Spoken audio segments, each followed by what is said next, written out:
J'aime pas jongler. Oh, t'aimes pas jongler? Comment ça se fait que t'aimes pas jongler? Si aujourd'hui Alix apprend à jongler, ce n'est pas pour devenir clown, mais pour améliorer son écriture. Fabien est psychomotricien. Depuis bientôt 9 ans, il travaille en libéral. Les enfants qu'il reçoit sur prescription médicale ont des troubles d'apprentissage, des difficultés pour se concentrer ou encore pour s'adapter à leur environnement. Hop là!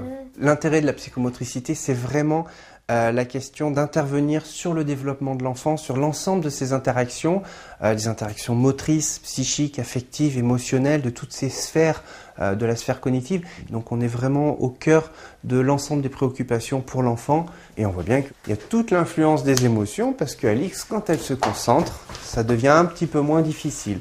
Donc on a vraiment une partie à la fois de compétences motrices et à la fois de capacité attentionnelle.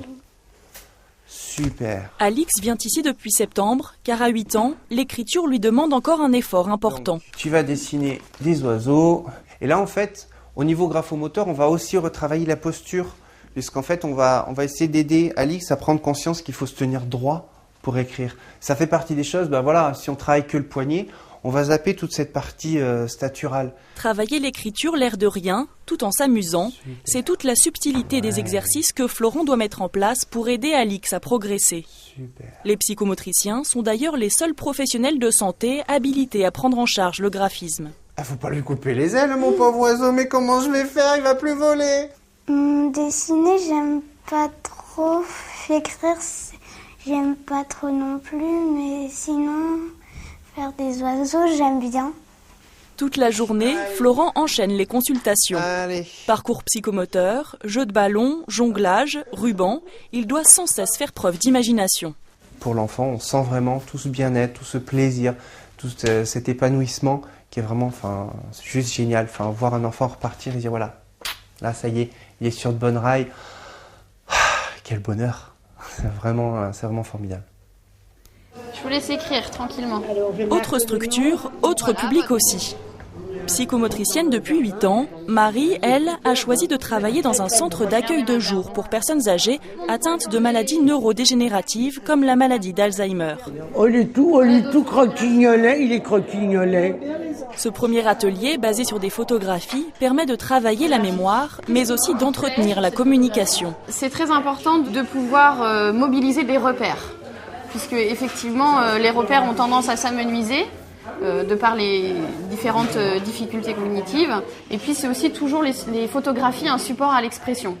L'expression verbale, mais aussi la réminiscence de souvenirs. Des souvenirs qui ont tendance à s'envoler un peu trop vite. Il y a des choses qu'on finit par oublier. Ou parce que ça ne nous a pas plu, ou c'est surtout parce qu'on oublie.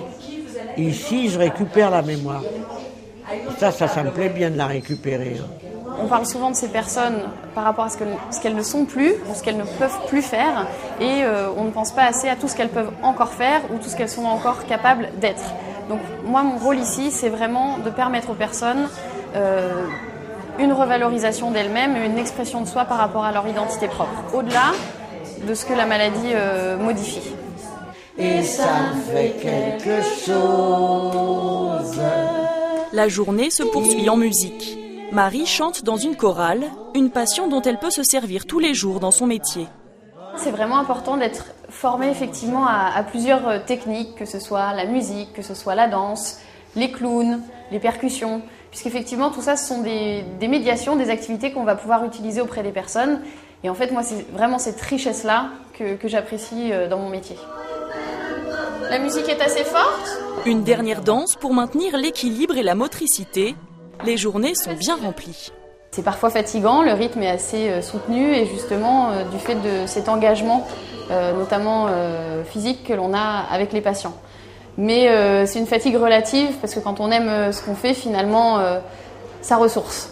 Et souvent en fin de journée, il va y avoir des merci ou des sourires et rien que ça, ça paye largement la fatigue engendrée. Déjà bien établie dans le domaine de l'enfance, la place du psychomotricien dans l'accompagnement du vieillissement est en plein essor. Le dernier plan Alzheimer impose la création d'un poste de psychomotricien dans toute nouvelle structure accueillant des personnes âgées.